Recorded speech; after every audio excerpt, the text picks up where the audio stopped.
Hi there. Thank you for being here. We're in my closet like always. And for today I thought it would be a good idea to compare 5 perfumes I have with me. They're Middle Eastern perfumes and they are supposed to be dupes for other perfumes. Some are niche and the other ones are designer. So let's begin with Kismet for women. This bottle is beautiful. Look at the design. It's very heavy. The cap is heavy and the box it arrived on, it's really pretty too. This is supposed to be duping Kilian's Good Girl Gone Bad. When I went to Sephora one day and I smelled all the Kilians, only one of them caught my attention that I really liked, and it was Good Girl Gone Bad. And when I looked it up on Fragrantica, of course, the nose behind it was Alberto Morillas, and he's my favorite perfumer, like basically, and I love everything he does. So I have here a little sample of Good Girl Gone Bad, and I've been smelling them side by side. I purchased this perfume 6 months ago or so, and it's been in my drawer just waiting for it to mature. This is a very classy perfume. It smells a little mature to me. You have to really like apricot. This has apricot and it's got tuberose, and those are the notes that really stand out to me the most in Good Girl Gone Bad and also in Kismet. Okay, so the main difference that I find between these two, I will say that they do have a very, very similar DNA. Like, if I smell them on one hand and the other hand or side by side, they definitely smell very similar. But not enough for me to like this one so much that I would purchase her instead of her. And this is the reason. For me, the tuberose here is prominent, but it doesn't bother my nose. Here it does. And overall, this perfume, in my mind, this would be fit for women 30 years and older, maybe. I mean, everybody can use perfumes at any age, but when I close my eyes and I think about this scent and I picture a woman around 30 years old. Now, when I smell her, she smells so much older, so much older. The problem is that, to me, she smells vintage. She smells, I don't know, you know that scent that you get when you opened an old closet? Yes, that kind of characteristic, that kind of quality. I don't know how to explain it, but this is what this smells to me, and it smelled like that since the beginning. And I thought that maybe that was just because it hasn't matured and maybe it will refine with time, but no, it's still the same, and it's gotten even stronger. The apricot, it's even stronger here. You really have to like apricot, and I find that apricot can sometimes smell a little rotten, and in here it doesn't at all. This is a fresh apricot. The apricot in here, it's not as fresh as this one. It doesn't smell rotten, but it's not as fresh. And definitely the tuberose is up there. Like, it bothers my nose. So this one is very I picture the ingredients being crystal clear. I don't know if I'm making sense. They smell very refined to me. However, these ones, they smell like a little muddy, like a little, as if they're not transparent, if you could see them like through a glass. That's the visual I'm getting. It doesn't smell as clear or as transparent or as refined as this one, but it definitely smells very much like it, and very, very expensive. Very expensive. So if you really love Good Girl Gone Bad and you love the note of apricot and you love tuberose and maybe you like sort of vintage perfumes, then definitely you can try this one. maybe some people don't think the same that I do. You know, every nose is different. All I can do is tell you what I'm smelling. And I'm always honest with you guys. I promise to be always honest no matter what. So this perfume is my least favorite from the ones I'm going to talk about today. But like I said, if you like Good Girl Gone Bad, and you like apricot, and you like tuberose, and you don't mind vintage perfumes, I think you will really like it. So yeah, so this is Kismet for Women by Maison Alhambra. This is Delilah by Maison Alhambra as well. I've talked to her a lot in my channel because she's part of my collection. Kismet is not really part of my collection. She's been in my drawer, and I am going to sell her in Mercari, that's for sure. I will link my Mercari below in case somebody's interested. But Delilah stays with me. I really like Delilah. Yeah, she's a dupe for Delilah by Perfumes de Marly. Not Delilah Exclusive, the regular Delilah, the original Delilah, the ones that's sharp. It also has the lychee and the rose. They're both very sharp, and they smell very similar. Like if you go out and you leave a scent trail, I guarantee you people won't know the difference. But to my nose, I can tell. I will not say these are exact dupes. They're not. To my nose, they're 90% similar. She is very refined, and she has so many layers. Like when I smell her, I can clearly smell the different levels of notes. Does that sound weird? I can totally do that. I can smell the lychee on top, and I can smell that nutmeg down there, which I adore. This one doesn't have nutmeg, so that's the main difference. That I immediately can tell the difference. This one seems a little more complex. Well, this one is not as complex, but don't get me wrong, this smells very, very expensive, and it smells very similar to her. But I'm always comparing her because of my channel. You know, I'm always comparing both of them because of my channel. So because I have them in front of me, I can tell you the difference between them. And basically it's the nutmeg. And also, to my nose, she's a little tiny bit greener than Delilah, but it's not a green perfume at all. It's just because I need to find the difference and try to explain to you what it is that I'm smelling. But this is a very, very good dupe. So if you like Delilah and you can't afford, or you don't want to spend $250 for a small bottle, or almost $400 for the large one, then you can get this around $20-25. So yeah, so this is Delilah by Maison Alhambra. It's a really good dupe. Okay, this one, it's another really good dupe. This one is even better than Delilah in my mind, as far as how good of a dupe it is.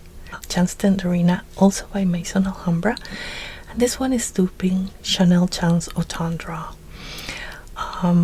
You know, it's a beautiful, fresh, very elegant, sort of grapefruit perfume, and this is, to me, I cannot smell the difference. I cannot. To me, this is a perfect dupe of Chanel Chants Eau Tendre. Perfect dupe. And this is around $13, 13 on fragrancenet.com. That's the last time I saw it. I saw it for $13. I purchased her before a bit more expensive than that, but still, you know, they are very, very affordable. So if you like Chanel Chants Eau Tendre, I guarantee you would like this. I guarantee you. I really honestly cannot tell the difference. And this perfume is perfect for the spring, it's perfect for the summer also, and it's very classy and elegant while being like a wonderful freshie. You know, you can dress it up a little bit if you want to, and you can also wear it with jeans and a white t-shirt. I love this perfume. So that's Chants Tenderina. Another wonderful dupe. Wonderful dupe. This is Hawwa Pink by Zimaya, and this perfume is duping Delilah La Rose, which is the sort of frosted bottle. And Delilah La Rose is it's a bit easier to wear. Sometimes people find Delilah a little too much, and Delilah La Rose is a bit more toned down with that notes, because it doesn't really have a rhubarb But it does have the lychee, and it does have that wonderful and beautiful rose. But the Lina La Rosa is a little bit more green and more wearable, a little bit fresher, even though both are very fresh. I adore both. I adore the Lina and the Lina La Rose. And the third one I adore from Perfumes Marley is Meliora. Those are my 3 favorite perfumes from them. The other ones are just not for me. But anyways, I don't want to get derailed in the topic. So she is a perfect dupe. I cannot tell the difference either. I really, really recommend her. If you love the Lina La Rose, you cannot go wrong with this one. You cannot. And by the way, I forgot to mention, these perfumes are beasts. This one and this one are beasts. I can smell it till the next day. Beasts. This one lasts a very long time, a little less than these two. And these two could be 12 hours. This one more than 8. They are really amazing performance. Very, very good performance in these perfumes. I recommend her with my eyes closed. Seriously. If you love the Lina La Rose, you can get her. You can get her. I don't think you will regret it. I don't think so. So this is Hawwa Pink by Zimaya. I've been purchasing Middle Eastern perfumes just to review for the channel for you guys and let you know what I feel about them, what I think they smell like, and most of them I will sell in Mercari, but if I ever find one that I fall in love with, I will keep.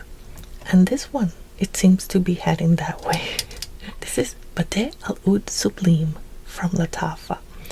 This perfume, these bottles, I said before, but I need to say it again because I don't want people to get really disappointed. The moment I received this perfume, the moment I opened it up, the cap was completely broken. I don't know if you can tell, but it's shattered. It's just broken everywhere.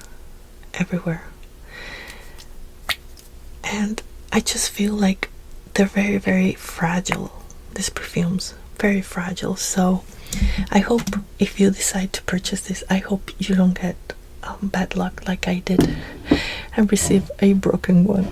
But you know what's important is the use. This is a dupe for Kayali's Eating Juicy Apple. I have her here.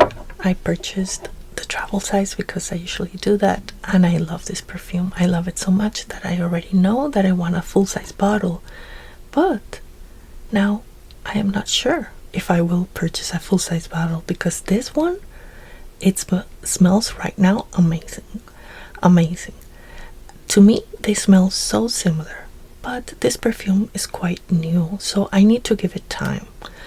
Because Middle Eastern fragrances, they take time to mature because they make them, they sell them, and now they go like crazy. They sell like crazy, so they don't have time to mature, so they can change. Once you get them in your house, they can change the scent. The scent can change.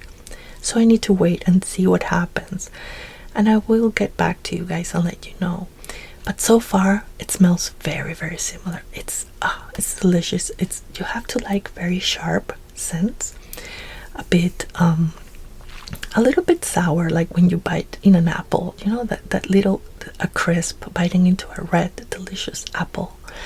And the main difference I'm detecting here is that she has a sugar note, but she doesn't have sugar, she has vanilla, and it creates the same effect. It does have that artificial, it's not like it smells artificial. I just mean, to me, a sweetness can come from a natural thing like fruits, and then when we have notes like caramel, whipped cream, marshmallows, sugar, those to me are not natural sweetness. So that's what I mean. So vanilla to me in my mind is not a natural sweetness, even though it comes from the vanilla bean, but I just mean sweetness are natural in my mind when they come from fruits. This has sugar, and this doesn't have sugar. This has vanilla to compensate for that. But you don't really smell the vanilla here, okay? It's just that it just contrasts so well with the sharpness of the red apple. it's shampooy. When you say that a perfume is shampooy, I love it. I love that. Some people don't. I love it. I like that smell, that scent. But I know it can have a bad denotation to it, because you think, well, it's a shampoo, you know, and when you apply shampoo in your hair, it smells really nice, but it's like you're only smelling a single note, you know, like just apple, and it smells delicious. I love it. But this is different. This is a perfume, so it's shampooy because it can remind you a little bit of an apple shampoo, but there's much more to it. There's a depth. And I truly love this. I love it. I'm so happy. This was a successful blind buy for me. Well, apart from the cap being broken, that's very disappointing. But yeah, it needs to take time, and I will let you guys know how I feel about it. But if you like Kayali eating juicy apple, I mean, you can get this. I don't see why you wouldn't like it. Now, I hope that this doesn't change on me too much, and then all of a sudden it can get like oody or something. I am afraid of that, but right now I don't detect anything like that. It just smells very similar, very similar, like just almost identical. So yeah, so I hope this video was useful to you, and I will continue to be reviewing Middle Eastern fragrances as they come. I've been buying them little by little because I want to have like new videos for you guys and not always talk about my collection, because I love having new people. It's so nice when new people, you know, join us and they subscribe. But I also have my lovely subscribers that always come here, and I don't want them to like listen to me talk like a parrot about the same thing over and over again. So I want to bring new things to the channel. So I hope you're enjoying this, and remember to always be good, be kind, be happy, and always smell nice. Bye. Thank you for coming.